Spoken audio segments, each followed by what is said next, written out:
দেখবেন সকাল সন্ধ্যা গণ্ডগোল, মারামারি, হিংসা, বিদ্বেষ। এরকম গণতন্ত্র, যেই গণতন্ত্র বাংলাদেশে আছে, এরকম গণতন্ত্র পৃথিবীর আর কোনো দেশে পাবেন না। গণতন্ত্র খারাপ কি ভালো সেটা আলাদা কথা, কিন্তু গণতন্ত্র তো ইংল্যান্ডে আছে, গণতন্ত্র তো আমেরিকায় আছে, কিন্তু ইংল্যান্ড এবং আমেরিকায় এইরকম মারামারি, এইরকম কাটাকাটি, এইরকম হিংসা বিদ্বেষ কোনোদিন শুনেছেন? কথা বলেন, কোনোদিন দেখেছেন? কোনোদিনই পাবেন না। কেন? তাদের আত্মমর্যাদা আছে, তারা পৃথিবীকে শাসন করে এসেছে, ওরা হচ্ছে শাসক। আত্মমর্যাদা, আত্মসম্মানের কারণে এই পরিবেশ তৈরি হয় না, মারামারি, কাটাকাটি, হিংসা হিংসি, খামচা খামচির পরিবেশ তৈরি হয় না। পুলিশ বাহিনী পুলিশ বাহিনীর মতো কাজ করে, বিচার বিভাগ বিচার বিভাগের মতো কাজ করে, সরকার সরকারের মতো কাজ করে। 5 বছর পর পর ভোট দিয়ে মানুষ সরকার পরিবর্তন করে। কেউ ক্ষমতায় এসে মনে করে না যে আমি পুলিশকে আমার অধীনে নিয়ে চলে আসব। কেউ ক্ষমতায় এসে মনে করে না যে আমি বিচার বিভাগকে আমার অধীনে নিয়ে চলে আসব। কেন? তারা জন্মগত পৃথিবীকে শাসন করে এসেছে। শিক্ষায় উন্নত, জ্ঞানে উন্নত, ব্যক্তিত্বে, চরিত্রে, আত্মমর্যাদা, আত্মসম্মানে উন্নত, নিচু ছোট চিন্তা ভাবনা নাই। আর আমরা হচ্ছে গোলামি করেছি 150 বছর, 200 বছর।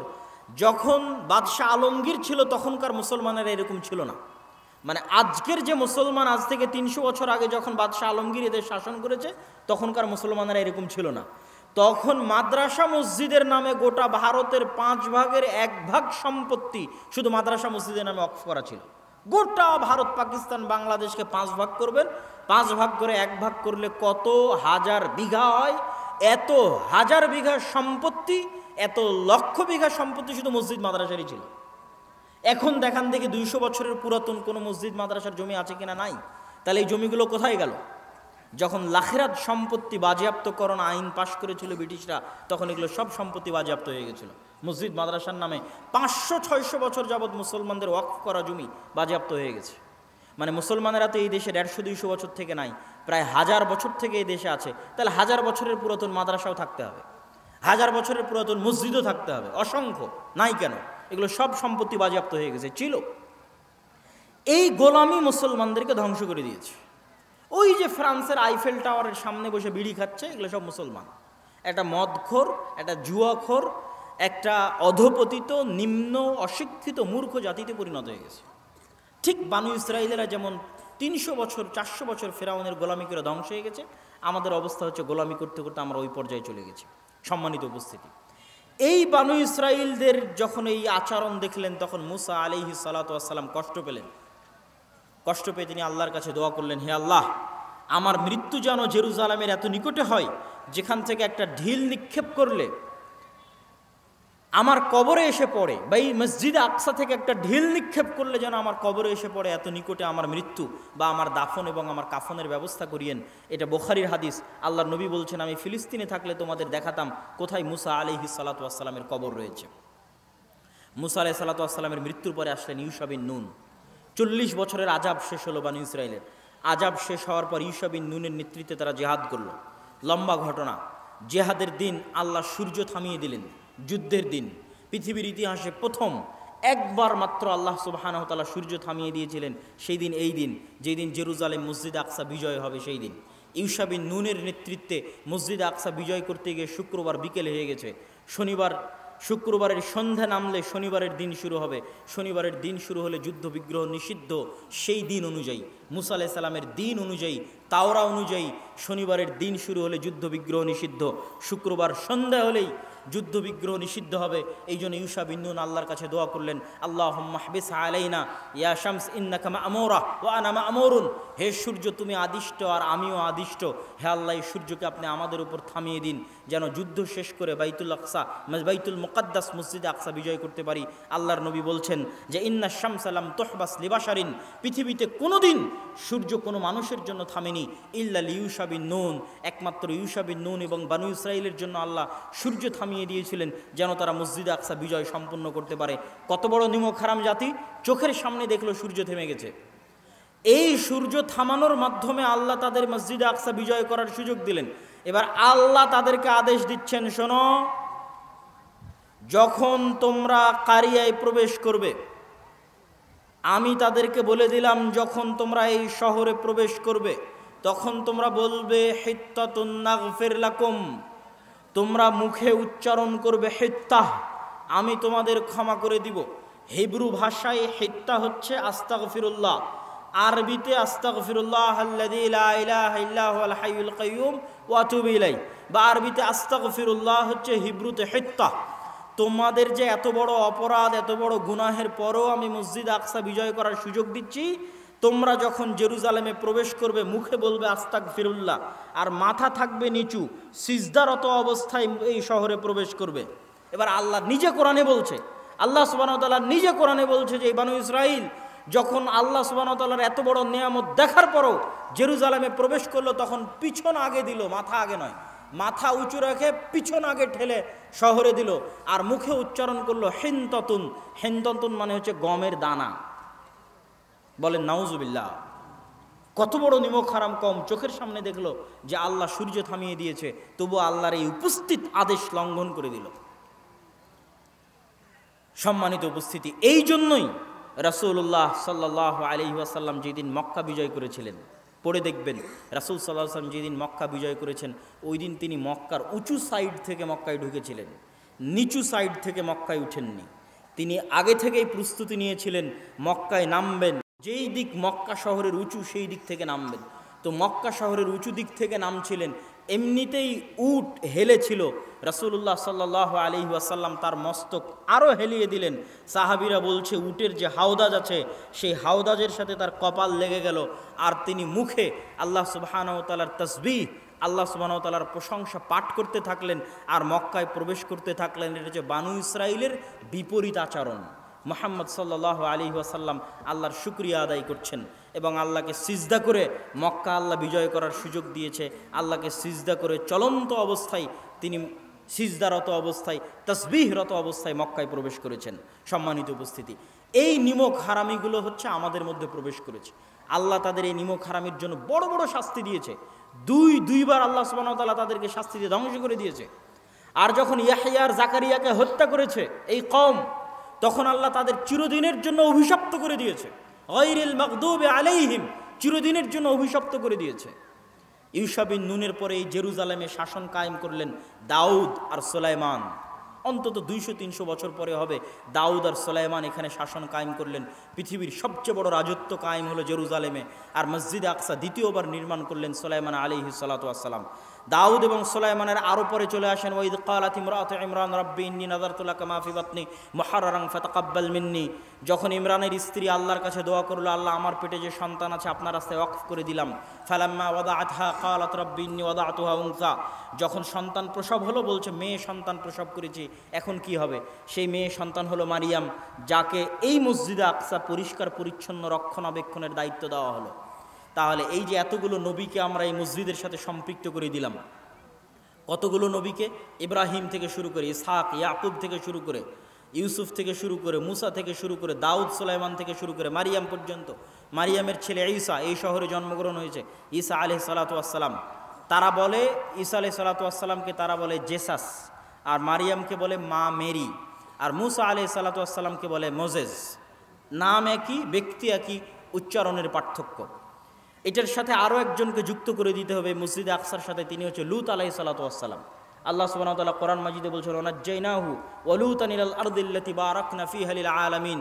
আমি লূতকে এবং ইব্রাহিমকে ওই মাটিতে আশ্রয় দিয়েছি যেই মাটিতে আমি বরকত রেখেছি সারা পৃথিবীর মানুষের জন্য। বলেন আল্লাহু আকবার। সারা পৃথিবীর মানুষের জন্য বরকত রেখেছি ওই মাটিতে যেই মাটিতে আমি ইব্রাহিম আর লূতকে আশ্রয় দিয়েছি।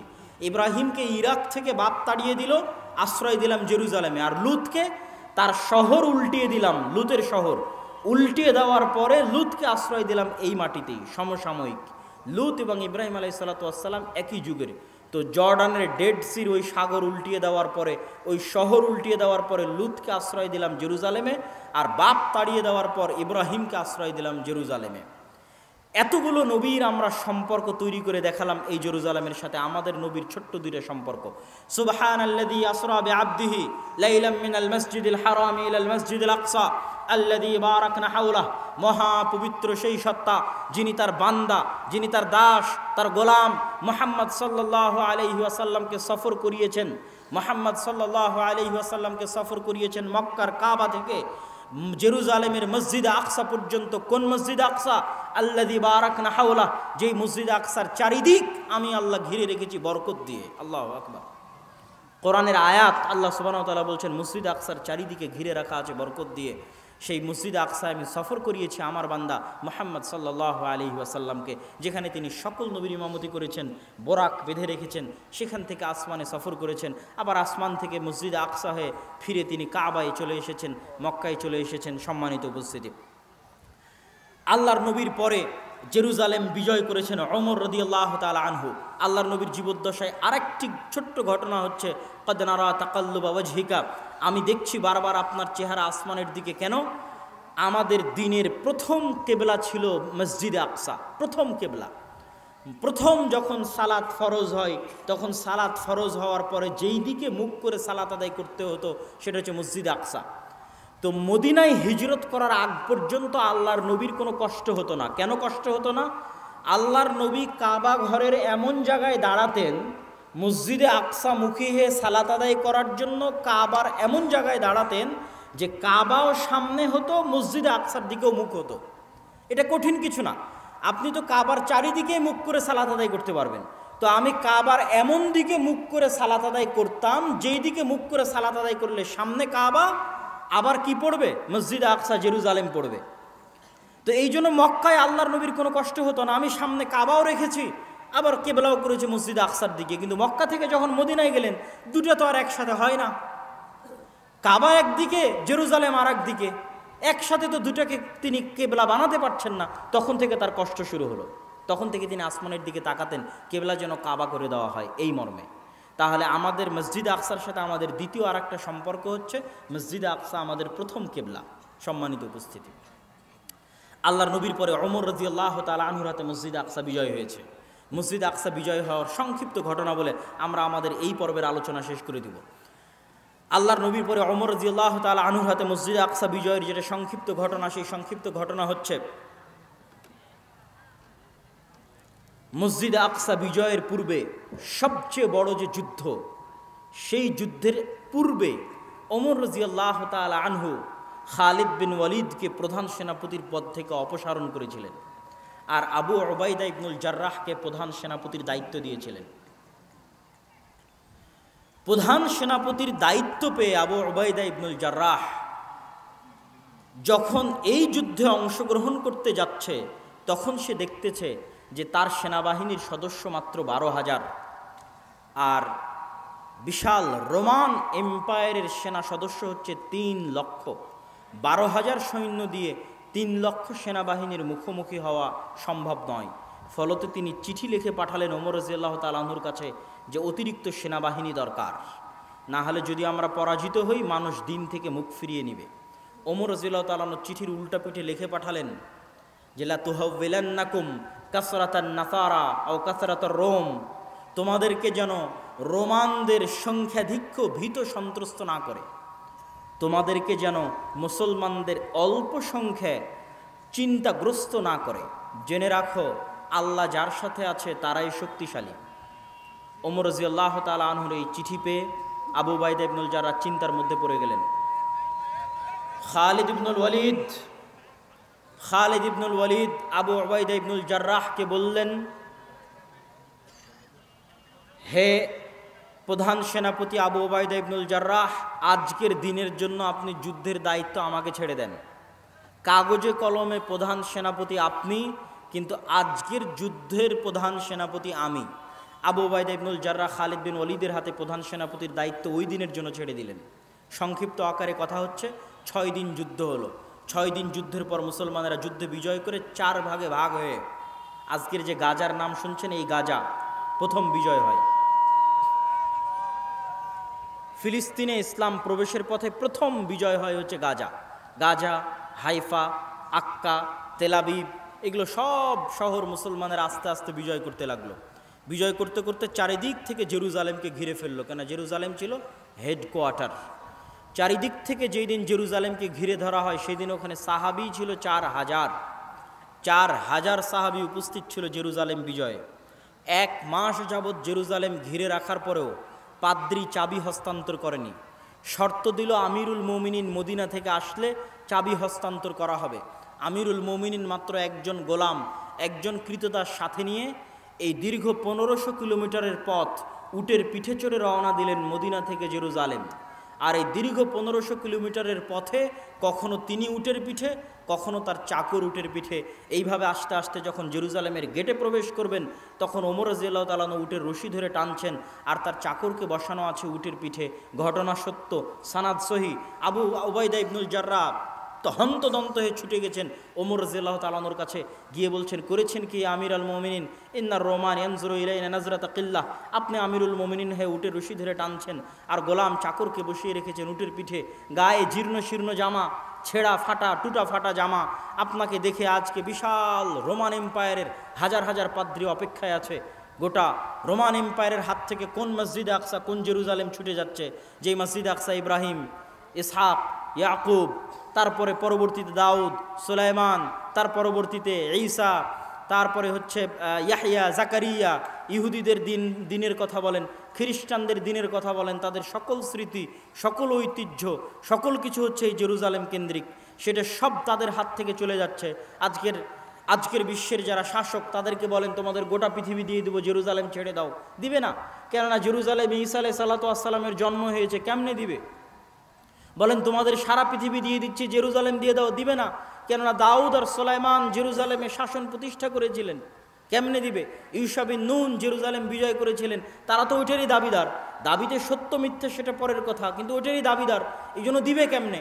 এই জন্য পৃথিবীর সবচেয়ে বড় যুদ্ধগুলোর একটা যুদ্ধ এই জেরুজালেমেই সংঘটিত হবে। কিয়ামতের পূর্ব মুহূর্তের সকল মালহামাগুলো শামে সংঘটিত হবে, মক্কা আর মদিনায় হবে না। এই জন্য যে মক্কা মদিনা চিরদিনের জন্য ফিতনা মুক্ত, দাজ্জালের প্রবেশ মক্কা মদিনায় নিষিদ্ধ। যেহেতু মক্কা মদিনা চিরদিনের জন্য ফিতনা মুক্ত, এই জন্য মক্কা মদিনায় কোনো যুদ্ধ হবে না কিয়ামতের পূর্ব মুহূর্তে। মক্কা মদিনায় দাজ্জালও প্রবেশ করবে না। কিয়ামতের পূর্ব মুহূর্তের সব যুদ্ধ হবে এখানে। কিয়ামতের পূর্ব মুহূর্তের সব যুদ্ধ হবে শামে, ফিলিস্তিনে, ইসরায়েলে, জেরুজালেমে, মসজিদে আকসা এবং তার আশেপাশে। কিয়ামতের পূর্ব মুহূর্তের সকল বড় যুদ্ধগুলো সংঘটিত হবে। আর এত বড় ক্রাইটেরিয়া, এত বড় কারণ পৃথিবীতে আর নাই যেখানে এত বিশাল যুদ্ধ হতে পারে। কেননা এত এই জিনিসের যত লোক দাবিদার, আর পৃথিবীতে এরকম কিছু নাই যেটার এত লোক দাবিদার। পৃথিবীর 90% মানুষ এটার দাবিদার, তথা 90% মানুষ এটার জন্য যুদ্ধে জড়িয়ে যেতে পারে। আমেরিকা, ইউরোপ থেকে শুরু করে, ইসরায়েল থেকে শুরু করে গোটা মুসলিম বিশ্ব, গোটা ইউরোপ এই যুদ্ধে জড়িয়ে যেতে পারে। গোটা রাশিয়া, গোটা ইউক্রেন সব এই যুদ্ধে জড়িয়ে যেতে পারে। কেননা এটার দাবিদার হচ্ছে পৃথিবীর 90% মানুষ, তথা পৃথিবীর তিনটা আব্রাহামিক রিলিজিয়ান, সেমিটিক রিলিজিয়ানের মানুষ এটার দাবিদার। সম্মানিত উপস্থিতি, ওমর রাদিয়াল্লাহু তাআলা আনহু আবু উবাইদা ইবনুল জাররাহ বলছে, করেছেন কি? আজকে এত বড় বিজয়, কত বড় বিজয় সেটার বর্ণনা দিলাম যে এত বড় বিজয়। এই বিজয়ের দিনে আপনি নিজে রশি ধরে টানছেন আর গায়ে জীর্ণ শীর্ণ কাপড় পরে আছেন, রোমানরা কি মনে করবে? ওমর রাদিয়াল্লাহু তাআলা আনহু বললেন, শোনো, কুন্না কওমান আদিল্লাহ, আমরা ছিলাম জাহেল, মূর্খ, অজ্ঞ জাতি, পৃথিবীতে আমাদের কেউ চিনত না। মক্কায় কোনোদিন রাজত্ব কায়েম হয়নি, তথা মক্কা কেন্দ্রিক কোনো শাসন ব্যবস্থা অতীতে কোনোদিন তৈরি হয়নি। মক্কা কেন্দ্রিক কোনো রাজত্ব অতীতে ছিল না। আপনি ইতিহাসের পাতা খুলে দেখেন, ছিল পারস্য এম্পায়ার আর রোমান এম্পায়ার, ইরান কেন্দ্রিক আর রোম কেন্দ্রিক। মক্কা কেন্দ্রিক কোনো শাসন ব্যবস্থা অতীতে তৈরি হয়নি, রাজত্ব। তা আমরা ছিলাম মক্কার রাখাল, মরুভূমির রাখাল, জাহিলি যুগে কেউ আমাদের চিনত না। আর সেই জায়গা থেকে আজ 20, 25, 30 বছরের ব্যবধানে রোমানদের সবচেয়ে বড় হেডকোয়ার্টার আমি বিজয় করছি মদিনা থেকে এসে। আ'আজ্জানাল্লাহু বিল ইসলাম, এই বিজয় আল্লাহ সুবহানাহু ওয়া তাআলা আমাদেরকে দিয়েছে ইসলাম মানার কারণে। বলেন আল্লাহু আকবার। এই জায়গার মধ্যে আমাদের আজকের বক্তব্যের সকল সারমর্ম আছে। ওই বানু ইসরায়েলের হাত থেকে আল্লাহ জেরুজালেম দুইবার ছিনিয়ে নিয়েছে। তাদের উপর অভিশাপ দিয়েছে কেন? ওরা সকাল সন্ধ্যা আল্লাহর কথা অমান্য করত, সকাল সন্ধ্যা আল্লাহর পাঠানো নবীদের জবাই করত, এটা ছিল তাদের স্বভাব। আর আজকেও আল্লাহ মসজিদে আকসা আমাদের থেকে ছিনিয়ে নিয়েছে, এটা আল্লাহর আযাব। আমাদের আমলের কারণে, আমাদের গুনাহের কারণে আল্লাহ সুবহানাহু ওয়া তাআলা আমাদেরকে এই তৌফিক দেয় না। যে কত হাজি এখানে বসে আছে, ওই হাজির তৌফিক হয়নি যে সে আল্লাহর 3টা পবিত্র মসজিদের 3য় মসজিদে সফর করবে, হয়নি তৌফিক। এই তৌফিক আল্লাহ দেয়নি, এটা আল্লাহর আযাব। আমাদের মতো গুনাহগারকে আল্লাহ আযাবে রেখেছে, যে আমরা আল্লাহর পবিত্রতম মসজিদ মক্কা এবং মদিনা দেখতে যেতে পারলেও আল্লাহর আর এক পবিত্র মসজিদ মসজিদ আকসা দেখতে যেতে পারি না। ৮০ বছর থেকে দেখতে যেতে পারি না, একদিন দুই দিন নয়, এই ৮০ বছর থেকে আল্লাহ সুবহানাহু ওয়া তাআলা আমাদের আযাবের মধ্যে রেখেছে। যেমন বানু ইসরাইলকে আল্লাহ সুবহানাহু ওয়া তাআলা আযাবের মধ্যে রেখেছিল, শাস্তির মধ্যে রেখেছিল। সম্মানিত উপস্থিতি, এটা আযাবের একটা আলামত যে আপনারা মসজিদ আকসায় যেতে পারেন না, মসজিদ আকসায় সালাত আদায় করতে পারেন না, মসজিদ আকসায় প্রবেশ করতে পারেন না।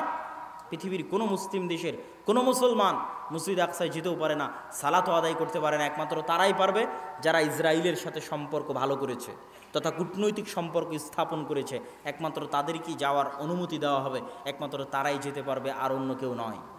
এই যে আযাবের মধ্যে আল্লাহ সুবহানাহু ওয়া তাআলা আমাদেরকে রেখেছে, এই আযাব থেকে উদ্ধার বানু ইসরায়েলের ঘটনা থেকে শিখবেন। আজকের যারা দাবি করছে তারা হচ্ছে ফেরাউনের ভূমিকায় চলে গেছে, আর আমাদেরকে আল্লাহ সুবহানাহু ওয়া তাআলা বানিয়ে দিয়েছে বানু ইসরায়েলের ভূমিকায়। ফেরাউন যেমন বানু ইসরায়েলের শিশুদের হত্যা করত, আজ আমাদের শিশুদেরকে আজকের ফেরাউনেরা হত্যা করতেছে। ১০,০০০-এর ৪,০০০ হচ্ছে শিশু।